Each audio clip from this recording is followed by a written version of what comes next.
volume down a little bit.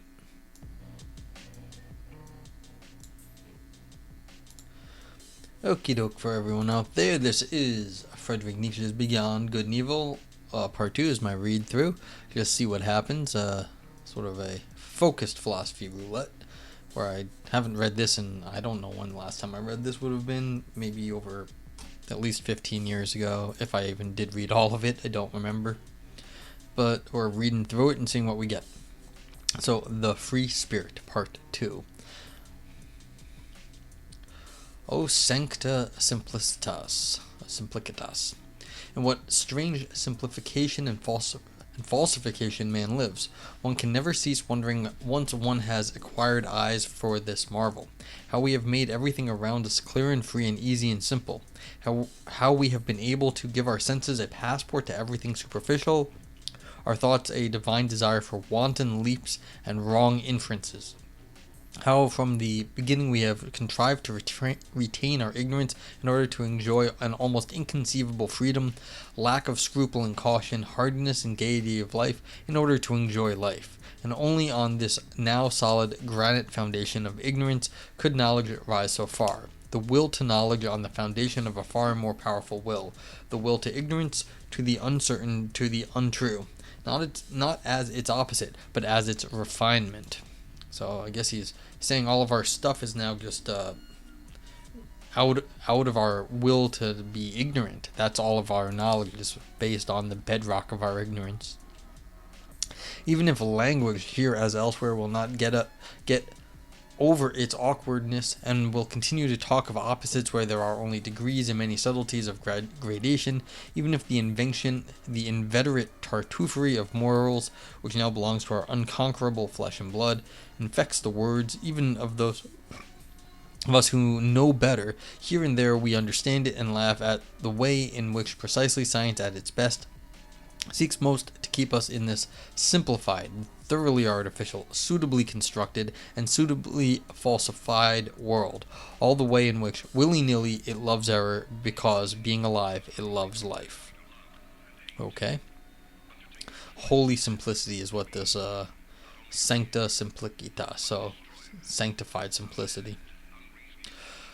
After such a cheerful commencement, a serious word would like to be heard. It appeals to the most serious. Take care, philosophers and friends of knowledge, and beware of martyrdom, of suffering for the truth's sake, even of defending yourselves.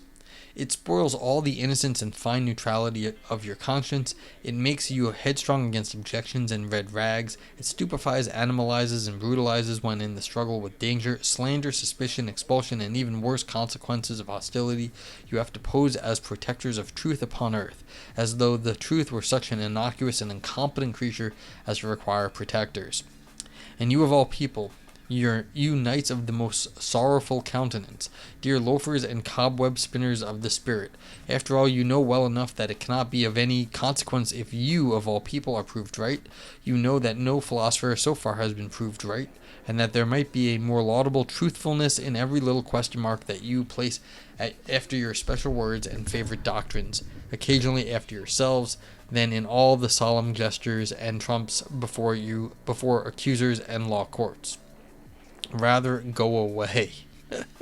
I think he's kind of annoyed at the sort of like the idealist, like we're going to defend the truth. It's like, why does the truth need defending? It's the old line. If it's true, it doesn't really matter what you do about it because it's going to be there no matter what. So it doesn't really need the defense. Like as if, where was this? It was like as if the truth needed defending. I mean, that's a nice line. It's like the truth were an innocuous, incompetent creature as to require protectors.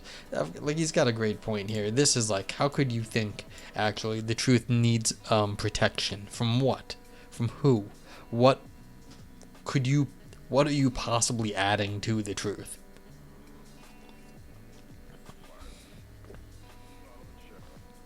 Rather go away, flee into concealment, and have your masks and subtlety, that you may be mistaken for what you are not, or feared a little. And don't forget the garden with golden trellis work.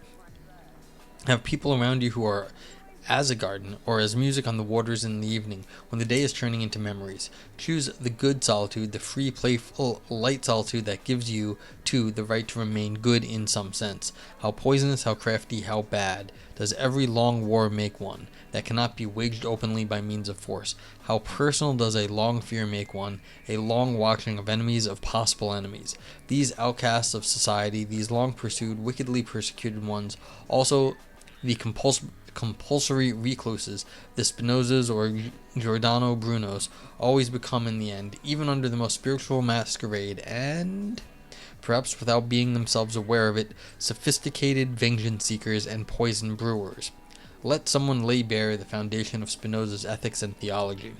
Not to speak of the stupidity of moral indignation, which is the unfailing sign in a philosopher that his philosophical sense of humor has left him. The martyrdom of the philosopher, his sacrifice for the sake of truth, forces into the light whatever the agitator and actor lurks in him, and if one has so far contemplated him only with artistic curiosity, with regard to many philosophers it is easy to understand the dangerous desire to see him also in his degeneration, degenerated into a martyr, into a stage and platform bawler. Only that it is necessary with such a desire to be clear what spectacle one will see in any case, merely a satyr play, a mere epilogue farce, merely the continued proof of that the long real tragedy is at an end, assuming that every philosophy was in its genesis a long tragedy. Alright, so he's basically, looks like he's basically calling out the philosophers and as the idealists, that you think you're doing something for truth. You're not doing anything for truth. You're basically putting on a farcical play, and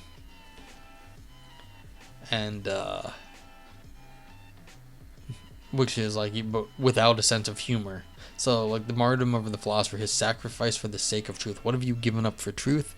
And it's dumb, because what would you possibly do for truth? Like, you think you're getting it, or you think you're like defending it? It's he says it's see him in his degeneration as like a stage baller, like so just someone dancing on the stage, like a fake fighting. So accusing the philosophers of just like being a putting on a fake fight for entertainment in some sense. What a spectacle. A mere play. An ending game. Every choice human being strives instinctively for a citadel and a secrecy where he is saved from the crowd. The many, the great majority, where he may forget men who are the rule, being their Wow, this book is 274 pages. I'm never getting through this. Men who are the rule, being the exception, accepting only the one case in which he is pushed straight to such men by a still stronger instinct, as a seeker after knowledge in the great and exceptional sense. Anyone who, in intercourse with men, does not occasionally glisten in all the colors of distress, green and gray with disgust, satiety, sympathy, gloominess, and loneliness, is certainly not a man of elevated tastes. Supposing, however, that he does not take all this burden and disgust upon himself voluntarily, that he persistently avoids it and remains, as I said, quietly and proudly hidden in his citadel, one thing is certain: he was not made, he was not predestined for knowledge. If he were, he would one day have to say to himself, "The devil take my good taste, but the rule is more interesting than the exception, than myself the exception," and he would go down, above all, he would go inside. The long and serious study of the average man, consequently much disguise, self-overcoming familiarity, and bad contact. All contact is bad contact, except with one's equals. This constitutes a necessary part of the life history of every philosopher, perhaps the most disagreeable, odious, and disappointing part. If he is fortunate, however, as a favorite child of knowledge should be, he will encounter suitable shortcuts and helps for his task. I mean so-called cynics, those who simply recognize the animal, the commonplace, and the rule in themselves, and at the same time still have that degree of spirituality and that itch which makes them talk of themselves and their likes before witnesses. Sometimes they even wallow in books as on their own dung.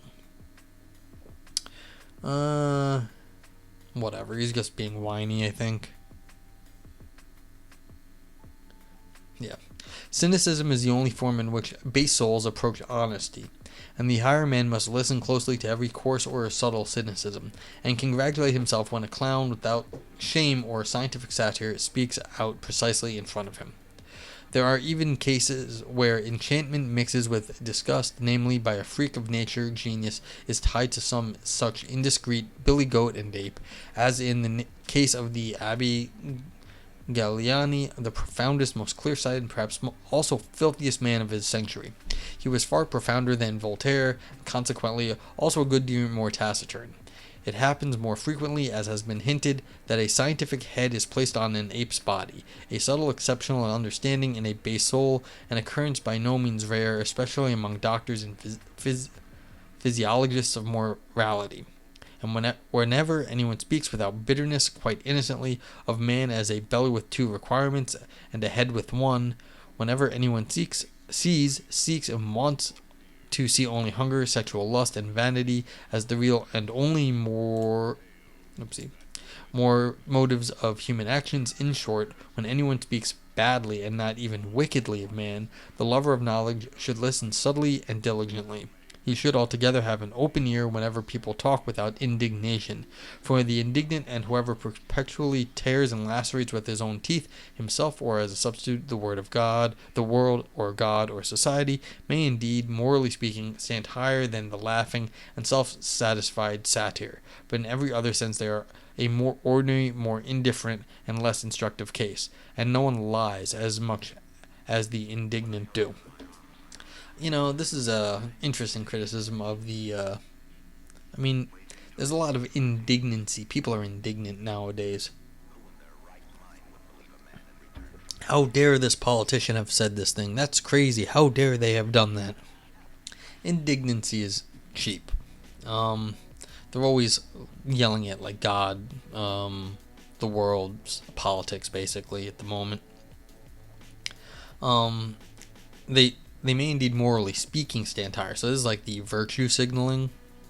In some sense, they're like, I'm morally better. They're signaling their virtue than the laughing and self-sustained. But in every other sense, they are more ordinary, more indifferent, and less instructive. There's nothing to be known about indignancy. It's true.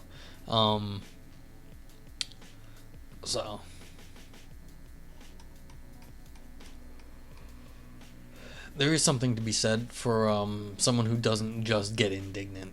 It's one thing to be indignant, it's another thing to just go along being like self-satisfied with yourself. That's not good either, because you're just not doing anything then. But the laughing and self-satisfied, I'm not sure. I like laughing, so. But satire, something he doesn't like.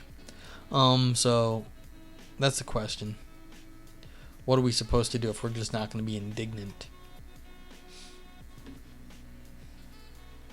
It's hard to be understood, especially when one thinks and lives gangastrotati. Looks like a misprint. Someone of the river Ganges? Whatever. Maybe he's referring to someone in India. Among men who think and live differently, namely the Kurmagati. So, as the tortoise moves slowly. Or at best, the way the frog walks, Mandukagati. Obviously do everything to be hard to understand myself. And one should be cordially grateful for the goodwill to some subtlety of interpretation.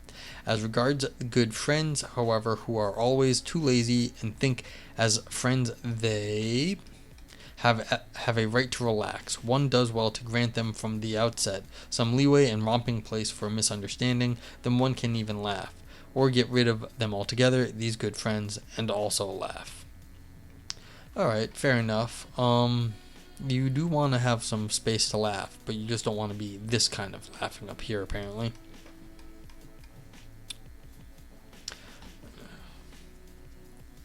What is most difficult to render from one language to another is the tempo of its style, which has as its basis in character of the race, or to speak more physiologically, in the average tempo of its metabolism. So he's like naturalizing how we speak now? Interesting. There are honestly meant translations that, as involuntary vulgarizations, are almost falsifications of the original merely because its bold and merry tempo, which leaps over and obviates all dangers in things and words, could not be translated. A German is almost incapable of presto in his language, thus also, as may be reasonably inferred, of many of the most delightful and daring nuances of free-spirited thought. And just as the buffoon and satyr are foreign to him in body and conscience, so Aristophanes and Petronius are untranslatable for him. So everything ponderous, viscous, and solemnly clumsy, all long-winded and boring types of style are developed in profuse varieties among Germans. Forgive me the fact that even Goethe's prose, in its mixture of stiffness and elegance, is no exception, being a reflection of the good old time to which it belongs, and a reflection of German taste at a time when there still was a German taste, a Rococo taste in moribus et artibus. Lessing is an exception owing to his histrionic nature, which understood much and understood how to do many things. He was not the translator of the Bale for nothing, and liked to flee to the neighborhood of Diderot and Voltaire, and better yet that of the Roman comedy writers. In tempo, too, Lessing loved free thinking and escape from Germany. But how could German language, even in the prose of a Lessing, imitate the tempo of Machiavelli, who in his The Prince, let us breathe the dry, refined air of Florence, and cannot help presenting the most serious matters in a boisterous allegrissimo, perhaps not without a malicious artistic sense of the contrast he risks, a long, difficult, hard, dangerous thoughts, and the tempo of the gallop, and the very best, most capricious humor. Who finally could venture on a German translation of Petronius, who more than any great musician so far was a master of presto and invention, ideas and words? What do the swamps of the sick, wicked world, even the ancient world, matter in the end, when one has the feet of a wind as he did, the rush, the breath, the liberating scorn of a wind that makes everything healthy by making everything run? And as for Aristophanes, the transfiguring complementary spirit for whose sake one forgives everything Hellenic for having existed, provided one has understood in its full profundity all that needs to be forgiven and transfigured here, there is nothing that has caused me to meditate more on Plato's secrecy and sphinx nature than the happily preserved petit fait that under the pillow of his deathbed there was found no Bible nor anything Egyptian, Pythagorean, or Platonic, but a volume of Aristophanes. How could even Plato have endured life, a Greek life he repudiated, without an Aristophanes? Ugh. So, now he's just, what's going on here, Nietzsche? Oh, he's trying to say there's something more than can be captured in language, and so you've got what? There's definitely untranslatable words and I guess feelings. So we're getting to something that's like untranslatable here. There's more culture, there's something about life that is not captured in language. And so I guess this is Nietzsche's old problem, trying to escape his language, and like I've said before, I don't think he does, but so he's sort of running through the list of things that can't be said in German.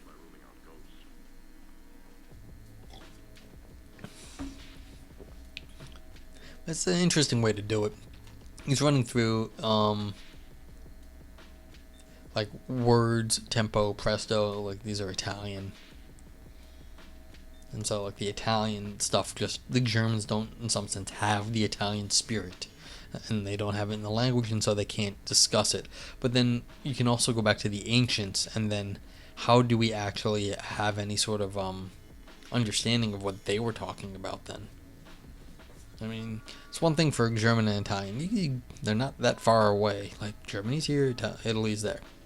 But I mean, the ancient Greeks are much farther removed in time and place. So, it's like, how do we have any concept of what they actually meant? What their words actually meant to them? If there's all these things that are untranslatable to begin with, then we're so far away. I don't know. You have to have something that is overlap. There has to be some commonality. Number 29. Independence is for the very few. It is a privilege of the strong, and whoever attempts it, even with the best right, but without inner constraint, proves that he is probably not only strong, but also daring to the point of recklessness. He enters into a labyrinth. He multiplies 1,000-fold the dangers which life brings with it in any case, not the least of which is that no one can see how and where he loses his way, becomes lonely, and is torn piecemeal by some minotaur of conscience. Supposing one like that comes to grief, this happens so far from the comprehension of men that they neither feel it nor sympathize, and he cannot go back any longer, nor can he go back to the pity of men. Okay, so what is Nietzsche's whiny? It's sort of like, okay, what is this independence is for the very few? What does this even like? What is this like sentence right here? What kind of independence of what? I mean, it's just saying if you're not like everyone else, then you can't rely on everybody else. Okay, that's nice. Our highest insight must and should sound like the follies and sometimes like the crimes when they are heard without permission by those who are not predisposed and predestined for them. The difference between the exoteric and the esoteric, formerly known to philosophers among the Indians as among the Greeks, Persians, and Muslims, in short, wherever one believed in an order of rank and not in equality and equal rights, does not so much consist in this, and that the exoteric approach comes from outside and sees, estimates, measures, and judges from the outside, not the inside. What is much more essential is that the exoteric approach sees things from below. The esoteric looks down from above. There are heights of the soul from which even tragedy ceases to look tragic, and rolling together all the woe of the world. Who could dare to decide whether its sight would necessarily seduce us and compel us to feel pity, and thus double this woe?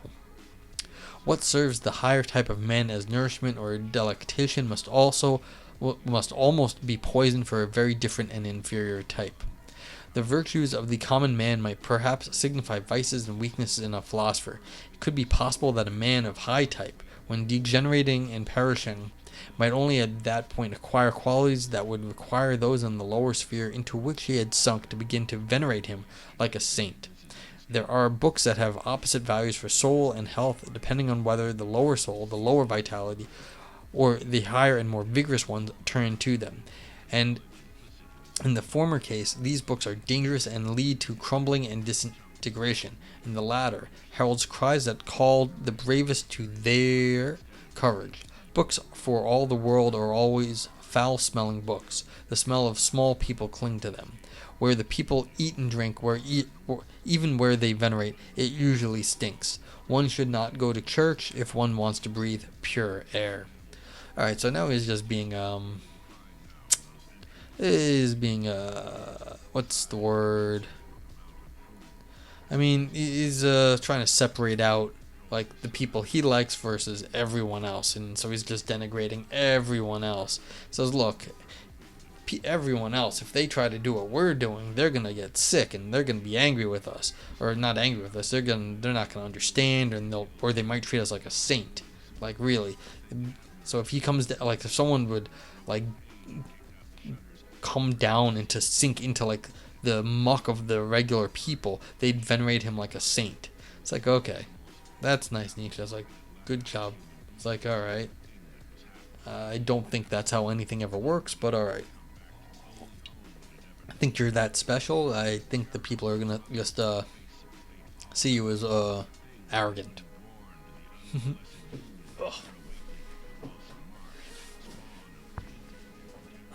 Difficulty of streaming for a few hours. My back starts to go. 31. When one is young, one venerates and despises without that art of nuance which constitutes the best gain of life, and it is only fair that one has to pay dearly for having assaulted men and things in this manner with yes and no. Everything is arranged so that the worst of tastes, the taste for the unconditional, should be cruelly fooled and abused until a man learns to put a little art into his feelings, and rather to risk trying even what is artificial, as the real artists of life do.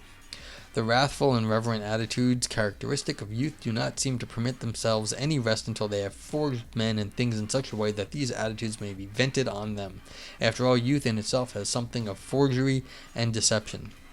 Later, when the young soul, tortured by all kinds of disappointments, finally turns suspiciously against itself, still hot and wild, even its suspicion and pangs of conscience, how wroth it is with itself now. How it tears itself to pieces impatiently. How it takes revenge for its long self-delusion, just as if it had been deliberate blindness. In this transition, one punishes oneself with mistrust against one's own feelings. One tortures one's own enthusiasm with doubts. Indeed, one experiences even a good conscience as a danger, as if it were a way of wrapping oneself in veils and the exhaustion of subtler honesty. And above all, one takes sides on principle against youth. 10 years later, one comprehends that all this too was still youth. Yeah, I mean, you're gonna sort of run into some doubts at some point, and so you're gonna realize, and then that was immature too, just the doubts. So, I mean, the youthful arrogance of just like doing stuff is fine, but like, and then you start to reflect and you get all embarrassed and you hate it, and then that's fine, but that's all youth. Then you have to go back to just sort of believing stuff again. Fair enough, Nietzsche. During the longest part of human history, so-called prehistorical times, the value or disvalue of an action was derived from its consequences. Well, it says who? I don't know about that. The action itself was considered as little as its origin. It was rather the way a distinction or disgrace still reaches back today from a child to its parents in China. It was the retroactive force of success or failure that led men to think well or ill of an action. Let us call this period the pre-moral period of mankind. The imperative know thyself was yet unknown. The last 10,000 years, however, how does Nietzsche, he just wants to make stuff up about 10,000 years ago? I mean, really. In the last 10,000 years, however, alright, everyone listen, this 10,000 years. However, one has reached the point step by step in a few large regions on Earth where it is no longer the consequences but the origin of an action that one allows to decide its value. On the whole, this is a great event which involves a considerable refinement of vision and standards. It is the unconscious after effect of the rule of aristocratic values and the faith in descent, the sign of a period that one may call moral in the narrower sense. It involves the first attempt at self-knowledge instead of the consequences, the origin. Indeed, a reversal of perspective. Surely a reversal achieved only after long struggles and vacillations. To be sure, a calamitous new superstition and odd narrowness of interpretation thus becomes dominant. The origin of an action was interpreted in the most definite sense as an origin in an intention. One came to agree that the value of an action lay in the value of the intention. The intention as the whole origin and prehistory of an action, almost to the present day, this prejudice dominates moral praise, blame, judgment, and philosophy on earth. Okay, so this is sort of a, whatever, if you buy that story.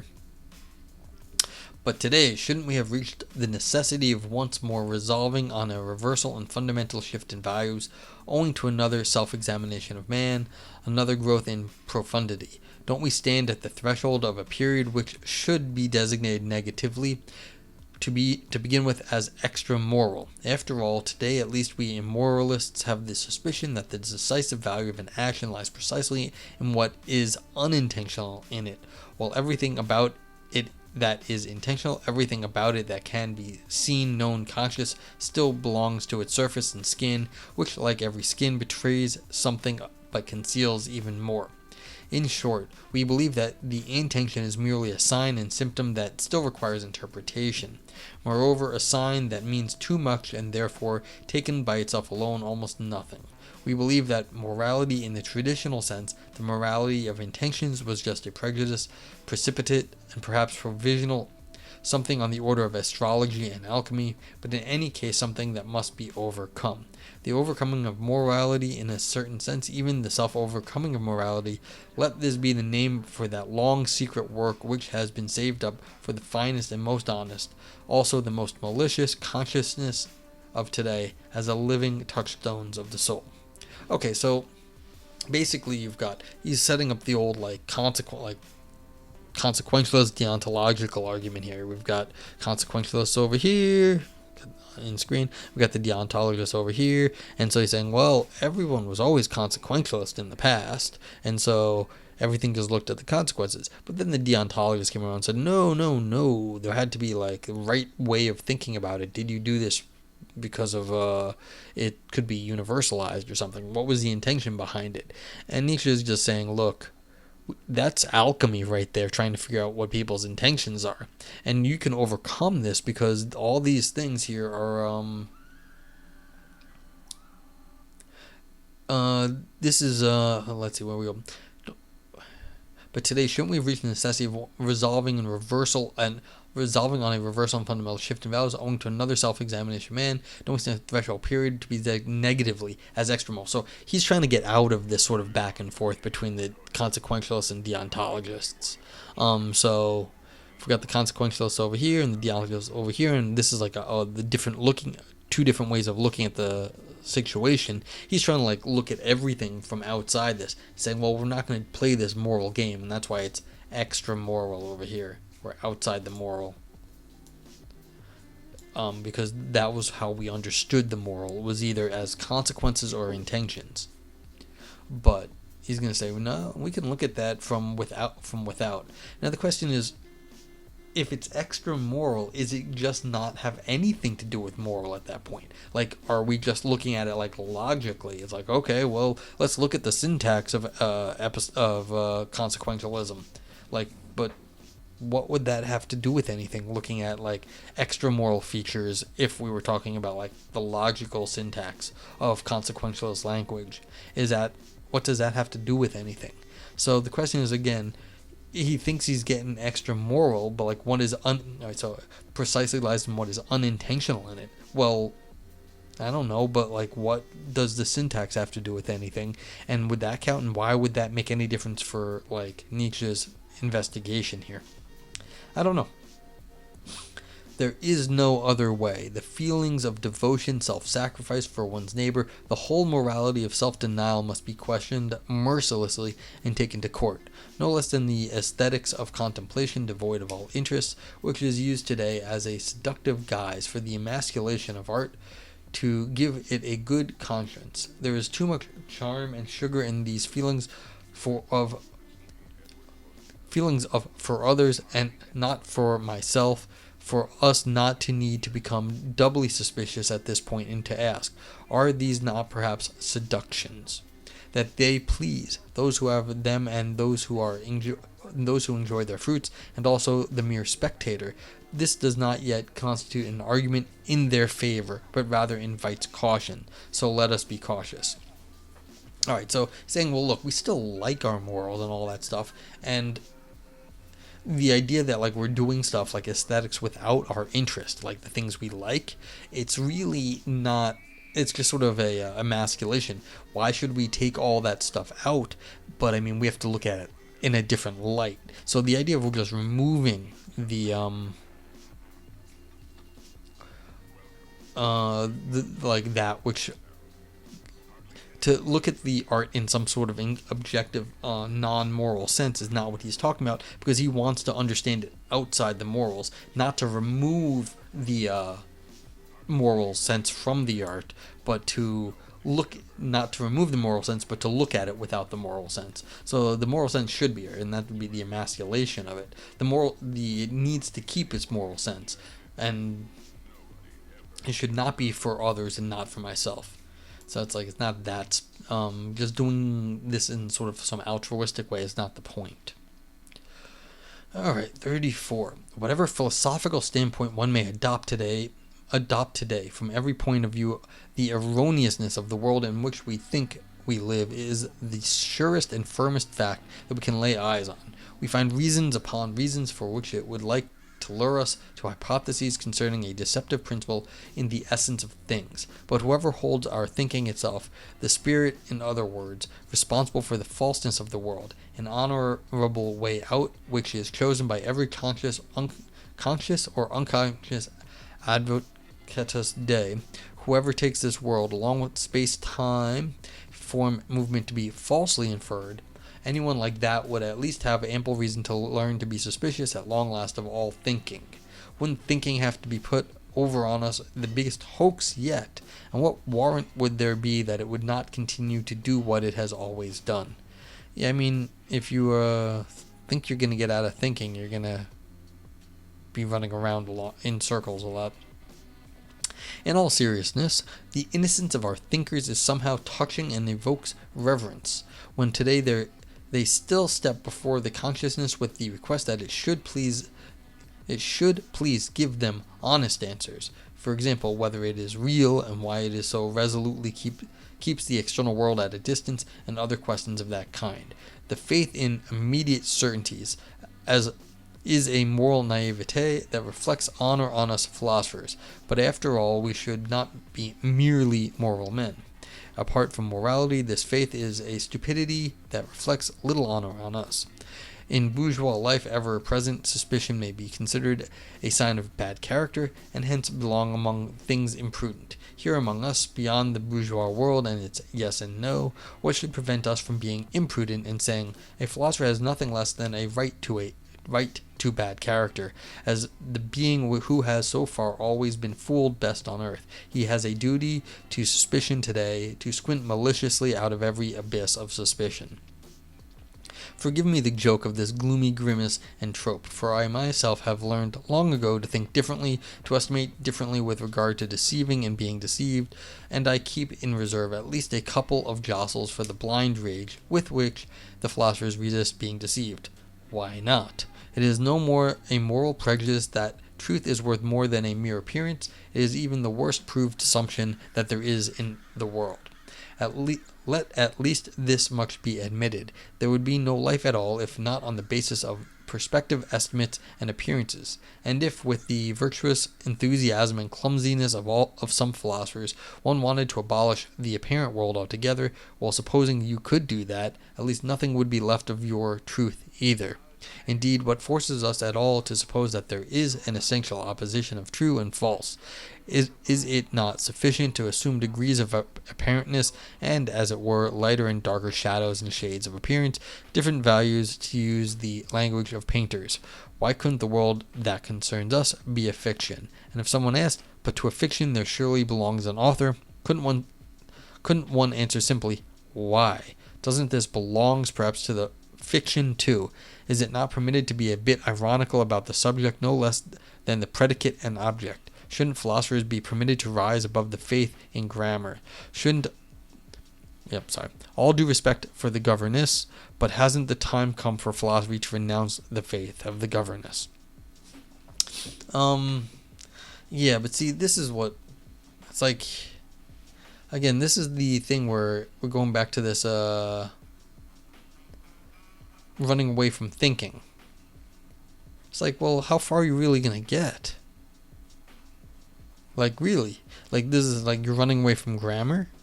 How would you do such things? You're running away from logic? You can't do that. It's not possible. Like, you're not going to get out of it. You will always be using some logic, otherwise no one could understand you. You're going to be using some grammar, otherwise no one could understand you.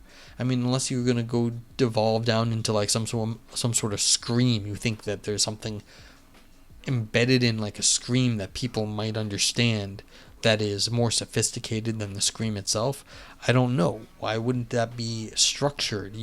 Aren't you going to have to give it some sort of grammar or structure there? So the idea that you're going to like run away from that is just very I find that strange that he thought this was just by saying you're escaping your thinking, you're saying you're escaping your language, that you can go and do that. Now, I can appreciate that. Look, the people who are virtue signaling, who are like moral saints, they may not have any real grasp on like what's good in the world either. Like, and so the philosophers were just kind of trying to keep their distance, keep the external world at the distance, and sort of like be objective and like a moral naivete. We're going to be objective about this. We're going to sort of separate ourselves.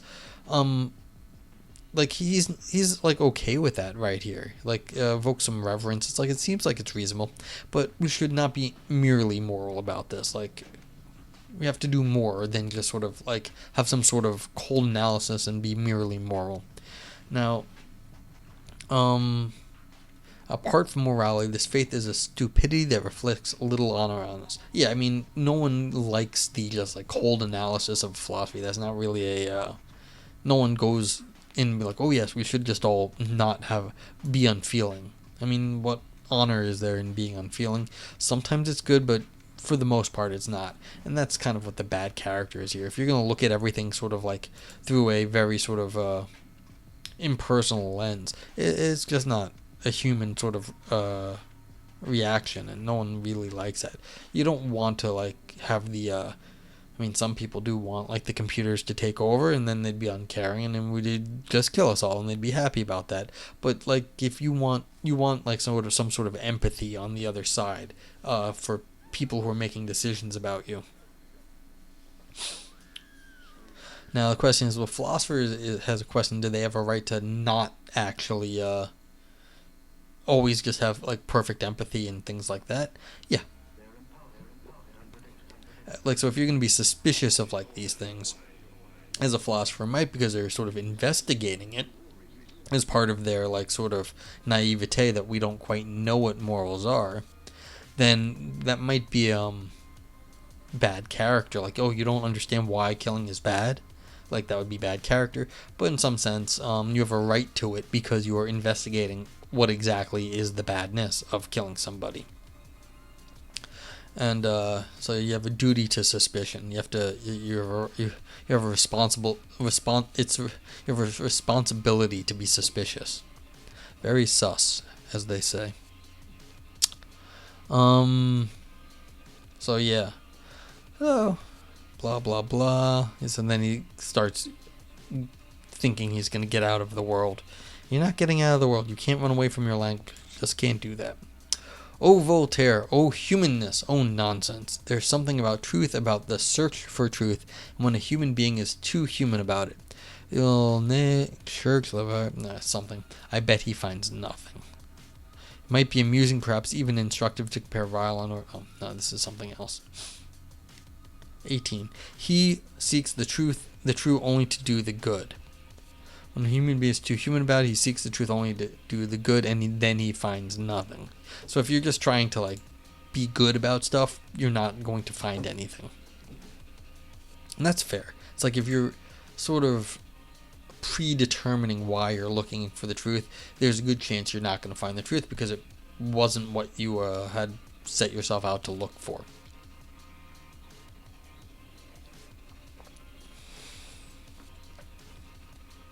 Maybe.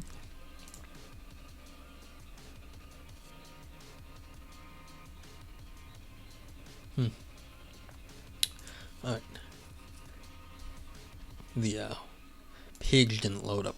It didn't reset the title of the stream, sorry. Suppose nothing else were given as real except our world of desires and passions, and we could not get down or up or any other reality besides the reality of our drives. For thinking is merely a relation of these drives to each other. It is not permitted to make the experiment and to ask the question whether this given would not be sufficient for also understanding on the basis of this kind of thing the so-called mechanistic or material world. I mean not as deception, as mere appearance and idea in the sense of Berkeley and Schopenhauer, but as holding the same rank of reality as our affect, as a more primitive form of the world of affects in which everything still lies contained in a powerful unity before it undergoes ramifications and developments in the organic process, and, as is only fair, also becomes tenderer and weaker, as kind of instinctive life in which all organic functions are still synthetically intertwined along with self-regulation, assimilation, nourishment, excretion, and metabolism as a preform of life. In the end, not only is it permitted to make this experiment, the conscience of method demands it, not to assume several kinds of causality until the experiment of making do with a single one has been pushed to its utmost limit, to the point of nonsense, if I may say so. That is a moral method which one may not shirk today. It follows from its definition, as a mathematician would say. The question is in the end, whether we really recognize the will as efficient, whether we believe in the causality of the will. If we do, and at the bottom our faith in this is nothing less than our faith in causality itself, then we have to make the experiment of positing the causality of the will hypothetically as the only one. Will, of course, can only affect will and not matter, not nerves, for example. In short, one has to risk the hypothesis whether will does not affect will wherever effects are recognized, and whether all mechanistic occurrences are not, insofar as a force is active in them, will force, effects of will. Okay, so now we're getting into back to the philosophy of mind stuff, like how do we actually have a causal understanding of like mind when it comes to body, if the mind and body are two different substances. So, what was her name? Was it Princess Margaret, who called out Descartes? I'm blanking on the name, but yeah. Suppose finally we succeed in explaining our instinctive life as the development and ramification of one basic form of the will, namely of the will to power, as my proposition has it. Suppose all organic functions could be traced back to this will to power, and one could also find it in the solution of the problem of procreation and nourishment. It is one problem. Then one would have gained the right to determine all efficient force univocally as will to power. The world viewed from inside, the world defined and determined according to its intelligible character, it would be will to power and nothing else. Alright, so if you want to abstract away and just call it something, he's calling it will to power. Just all the things that sort of stem from like whatever we are doing, and we're going to call that will to power. Fine. Again, the question is, what is this level of abstraction that he's done here? To just sort of pull everything in our lives out. So you're supposing nothing else except exists in the world, except of our drives, and then we're going to call all the base drive the will to power. So why? So the question is, what is this supposition right here? Because like this is the key word. Like do this. Suppose right here. What are we supposing? I'm not sure what this supposition actually means. That nothing is real except these things. I mean, if you want to define things like that, okay, but I mean, what bearing does that actually have on anything else? I mean, if it's just a hypothetical. I don't know. What doesn't this mean to speak with the vulgar? God is refuted, but the devil is not. On the contrary, my friends, and the devil who forces you to speak with the vulgar. What? So I mean, I guess this is like putting like, alright, so if all that we have left of our drives, then I guess that'd just be the vulgar drives. So that means we've gotten rid of God, but then the devil is not. But on the contrary, my friends, and the devil who forces you to speak with the vulgar. So there is like, this is the question is, who is forcing you to speak with the vulgar if that's what your drive is? It's not the devil. So think about who's the devil here. Like, where is the devil? Both the God and the devil are gone in this picture. You've got only your drives, and therefore, if you're speaking with the vulgar, it's not on them. Do not be blaming God and the devil for your vulgarities. What happened most recently in the broad daylight of modern times, in the case of the French Revolution, that gruesome farce which, considered closely, was quite superfluous, though noble and enthusiastic spectators from all over Europe contemplated it from a distance and interpreted it according to their own indignations and enthusiasms for so long and so passionately that the text finally disappeared under the interpretation, hello Baudrillard, could have happened once more, as a noble posterity might misunderstand the whole past, and that way alone make it tolerable to look at. Hello, like modern contemporary continental sort of media studies. Or rather, isn't this what has happened even now? Haven't we ourselves been this noble posterity? And isn't now precisely the moment when, insofar as we comprehend this, it is all over? So once you realize you're living in one of these the text finally disappeared under the interpretation, then you're outside of like the history. So because the history is just it disappeared under whatever sort of your copy of it is. Nobody is very likely to consider a doctrine true merely because it makes people happy or virtuous, except perhaps the lovely idealists who become effusive about the good, the true, and the beautiful, and allow all kinds of motley, clumsy, and benevolent desiderata to swim around in utter confusion in their pond. Happiness and virtue are no arguments, but people like to forget, even sober spirits, that making unhappy and evil are no counter-arguments. Something might be true while being harmful and dangerous in the highest degree. Indeed, it might be a basic characteristic of existence that those who would know it completely would perish, in which case the strength of a spirit should be measured according to how much of the truth one could still barely endure, or to put it more closely, to what degree one would require it to be thinned down, shrouded, sweetened, blunted, falsified. Alright, so basically saying, look, there's hard truths, and you can measure a person by how hard the truth is that they can endure, or conversely, by how much idealist watering down needs to be done before you can take it to hear any sort of thing like that. Let me check something real quick. But there is no doubt. Oh, dearie, what happened to my mouse? There it is. But there is no doubt at all that the evil and unhappy are more favored when it comes to the discovery of certain parts. Oh man, my boy Aristotle's up. Oh no, I've got... Don't be making noise. This thing is bad. Okay. Alright, so... Oh, Aristotle's up. Maybe I'll go raid him with anybody if I have anyone here to go raid him with. No, not really.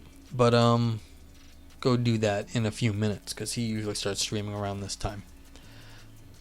But yeah, okay, sorry. Want to look that up. But there is no doubt at all that the evil and unhappy are more favored when it comes to the discovery of certain parts of truth, and that the probability of their success here is greater, not to speak of the evil who are happy, a species the moralists bury in silence.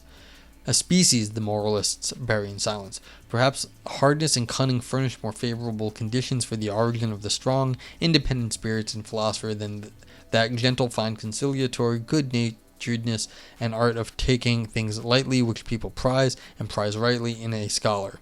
Assuming first of all that the concept of philosopher is not restricted to the philosopher who writes books or makes books of his philosophy. A final trait for the image of the free-spirited philosopher is contributed by Stendhal, whom, considering German taste, I do not want to fail to stress, for he goes against German taste. So we got French. I can't read French. To be a good philosopher, one must be dry, clear, without illusion. A banker who has made a fortune has one character trait that is needed for making discoveries in philosophy, that is to say, for seeing clearly into what is. So I don't know if that's fair to give credits to the bankers nowadays, but yeah. So, but yeah, if you understand something, you could just say an entrepreneur who has made, maybe an inventor, someone who has seen what needed to be done and did something. That's fair. I mean, the idea that philosophy is messy. I agree with the idea that philosophy gets messy. So it's but the idea that there's you need to be one way or another. So harmful and dangerous. It's yeah, there's a lot of harmful and dangerous things out there. But the idea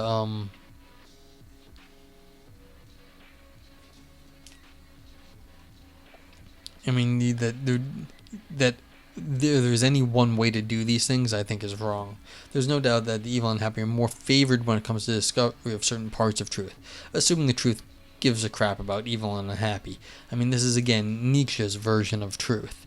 And so the idea that evil and unhappy have anything to do with the truth, I mean, sure, there's parts of the world that are evil and unhappy, and Therefore, if you're going to go find some truth about the evil and unhappy, you might have to know something about the evil and unhappy. But like, does that make it good or better than any other truth? I don't know. But it's interesting. It's like, yeah, if you want to go find out about that, maybe you do need to go understand something about the evil and unhappy. Whatever is profound loves masks. What is most profound even hates image and parable. Might not nothing less than the opposite be the proper disguise for the shame of a god? A questionable question. It would be odd if some mystic had not risked something to that effect in his mind. There are occurrences of such delicate nature that one does well to cover them up with some rudeness to conceal them. There are actions of love and extravagant generosity after which nothing is more advisable than to take a stick and give any eyewitness a sound thrashing that would muddle his memory. Some know how to muddle and abuse their own memory in order to have their revenge at least against this only witness. Shame is inventive. It is not the worst things that cause the worst shame. There is not only guile behind a mask, there is so much graciousness in cunning. I could imagine that a human being who had to guard something precious and vulnerable might roll through life, rude and round as an odd green wine cask with heavy hoops. The refinement of his shame would want it that way. Yeah, so you're afraid of truth, or something dangerous about the truth, so you hide it in different ways, and like maybe behind some shame. A man whose sense of shame has some profundity encounters his destinies and delicate decisions too on paths which few ever reach, and of whose mere existence his closest intimates must not know. His mortal danger is concealed from their eyes, and so is his regained sureness of life. Such a concealed man who instinctively needs speech for silence and for burial in silence, and who is exhaustible in his evasion of communication, wants and sees to it that a mask of him roams in his place through the hearts and heads of his friends. And supposing he did not want it, he would still realize some day that in spite of that mask of him is there, and that this is well. Every profound spirit needs a mask. Even more around every profound spirit, a mask is growing continually, owing to the constantly false, namely shallow, interpretation of every word, every step, every sign of life he gives. So basically, there's public persona, I guess, here is what we're getting at. And like, you might, in some sense, you have a persona that is concealing who you are.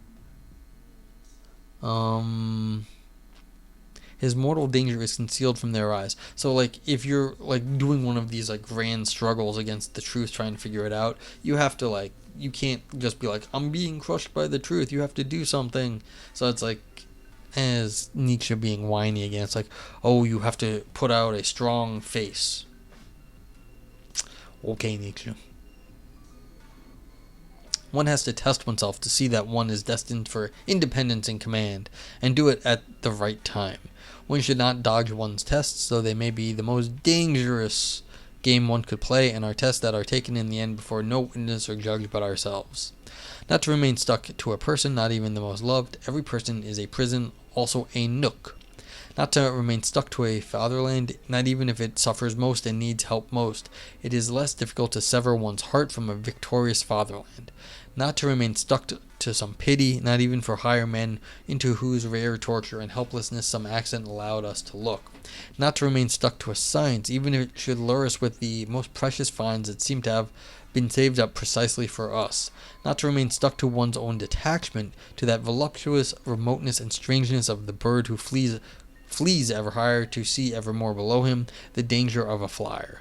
Not to remain stuck to our own virtues, become as a whole the victim of some detail in us, such as our hospitality, which is the danger of dangers for superiority, and rich souls who spend themselves lavishly, almost indifferently, and exaggerate the virtue of generosity into a vice. One must know how to conserve oneself, the hardest test of independence. Alright, yeah, so it's like you can easily get yourself distracted, I guess you could say. There's lots of things you could like fall into. A new species of philosophers is coming up. I venture to baptize them with a name that is not free of danger, as I unriddle them insofar as they allow themselves to be unriddled, for it belongs to their nature to want to remain riddles at some point. These philosophers of the future may have a right, it might also be a wrong, to be called attempters. Tempters, really? This name itself is in the end a mere attempt, and if you will, a temptation. I sure hope this sounds better in the German. Versucher could also mean tempters, which does not seem to be intended here. Okay, but it just sounds so funny. Are these coming philosophers new friends of truth? That is probable enough, for all philosophers so far have loved their truths, but they will certainly not be dogmatists. It must offend their pride, also their taste, if their truth is supposed to be a truth for every man, which has so far been the secret wish and hidden meaning of all dogmatic aspirations. My judgment is my judgment. No one else is easily entitled to it. That is what such a philosopher of the future may perhaps say of himself. Okay. One must shed the bad taste of wanting to agree with many. Good is no longer good when one's neighbor melts it. And how should there be a common good? The term contradicts itself. Whatever can be common always has little value. In the end, it must be as it is and always has been. Great things remain for the great, abysses for the profound, nuances and shudders for the refined, and in brief, all that is rare for the rare. This is just sort of how one sees the world. Maybe that is what the good is. You don't have to say just because the abysses are for the profound. It's like, maybe, maybe not. Like, come on. It's like, why are you going to be I'm losing the word here. But it's basically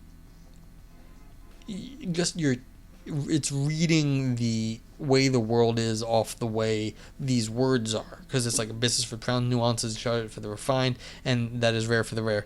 But like, maybe that's just not the way where the good is. It's just because it's common doesn't necessarily make, maybe the good just isn't the rare. Like, maybe that's not where you find it. So it seems a little bit of begging the question here. Yeah, like, especially like if you're really supposed to like go looking for the stuff, and maybe the rare is just the rare, but like that doesn't also make it good. Need I still say expressly after all this that they too will be free, very free spirits, these philosophers of the future, though just as certainly they will not be merely free spirits, but something more, higher, greater, and thoroughly different that does not want to be misunderstood and mistaken for something else. But saying this, I feel an obligation, almost as much to them as to ourselves, who are their heralds and precursors, we free spirits, to sweep away a stupid old prejudice and misunderstanding about the lot of us. All too long it has clouded the concept free spirit like a fog.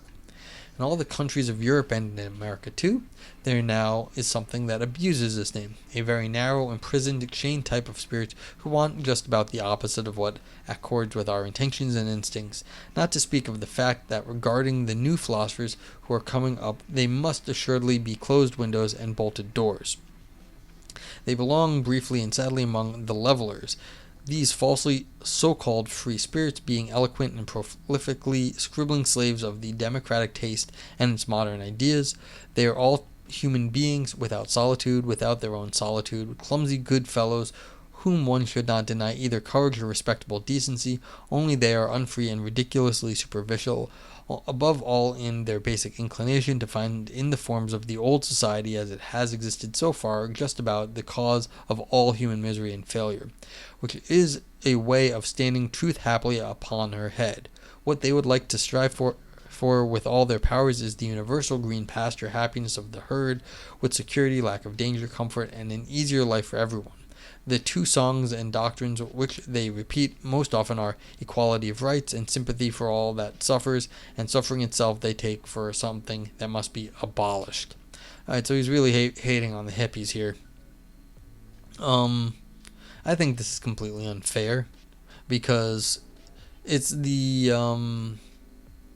is the bad version of the hippies. It's like, oh, they're just like idiots, like that thinks everything's going to be good. I don't know if he's met any hippies. Like, they're all like sort of like they're going off and doing their own thing, and they just don't want the troubles of the world to get in their way. So it's like, this is like they're calling them levelers, make everything like equal. So this is sort of like the anti-communist version that you get here in America. Like, oh, they want everything to be equal and like there'll be no one better. That's crazy. This is just like, this is a what is it? blanking on all words, is a like scarecrow argument, whatever that is. They're attacking a false.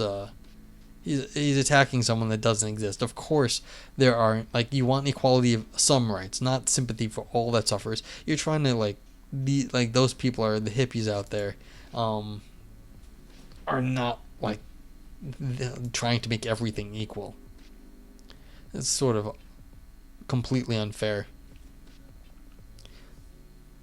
We opposite men, having opened our eyes and conscience to the question where and how the plant man has so far grown most vigorously to a height, we think that this has happened every time under the opposite conditions, and that to this end the dangerousness of his situation must first grow to the point of enormity. His power of invention and simulation, his spirit, had to develop under prolonged pressure and under constraint into refinement and audacity. His life will have to be enhanced into an unconditional power will. We think that hardness, forcefulness, slavery, danger in the alley, and the heart, life in hiding, stoicism, the art of experiment, and devilry of every kind, that everything evil, terrible, tyrannical in man, everything in him that is kin to beasts of prey and serpents, serves the enhancement of the species man as much as its opposite does. Indeed, we do not even say that when we say only that much, and at any rate we are at this point, in what we say and keep silent about, at the other end from all modern ideology and herd desiderata, as their antipodes perhaps. See, this is exactly where I think he goes wrong. He has missed the point. This is all historical problems here.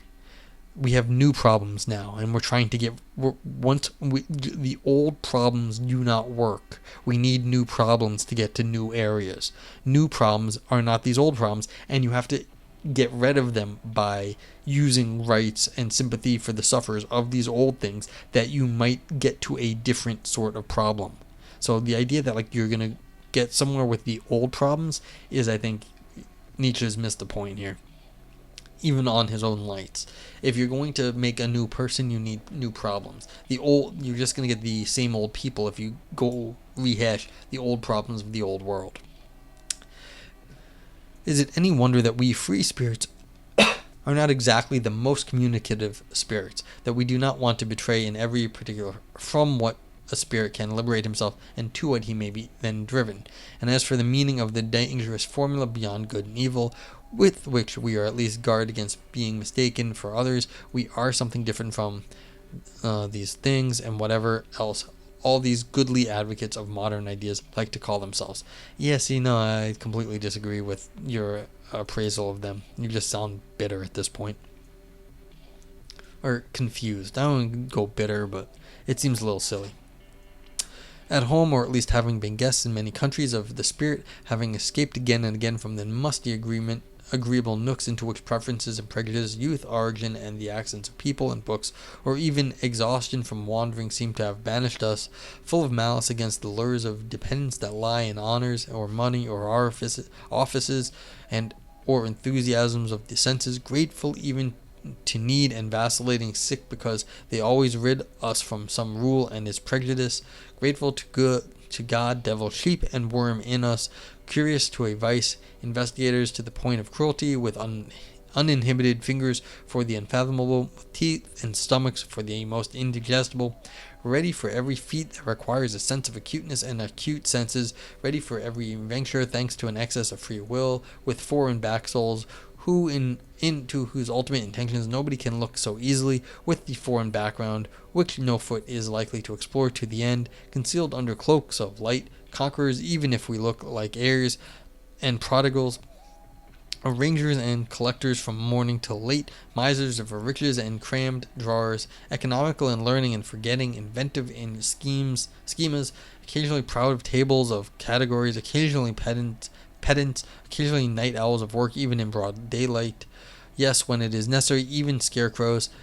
And today it is necessarily, namely insofar as we are born, sworn, jealous friends of solitude, our own most profound, most midnightly, most middaily solitude. That is the type of man we are, we free spirits.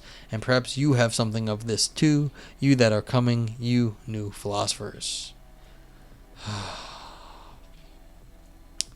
Well, now we're on to part 3. I see, like, the draw of this, like you have escaped this stupid world, and now you were ready to do something new, something great. Um, you have somehow liberated yourself. You have become free and independent from the old world.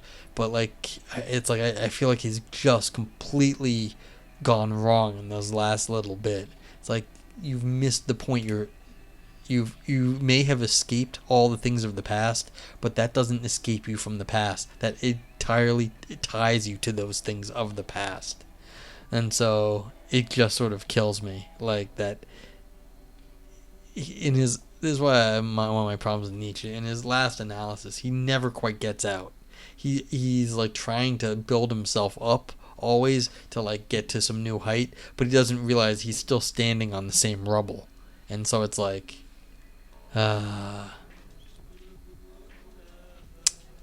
shucks. And what was it? The Attempters? It's like, oh dear lord. But okay, that's it for now. We are now on to part 3. And I'm gonna send this stream over, even though I only got a few viewers. I'm gonna send everyone over to my boy Aristotle, who is streaming, I believe, now. And so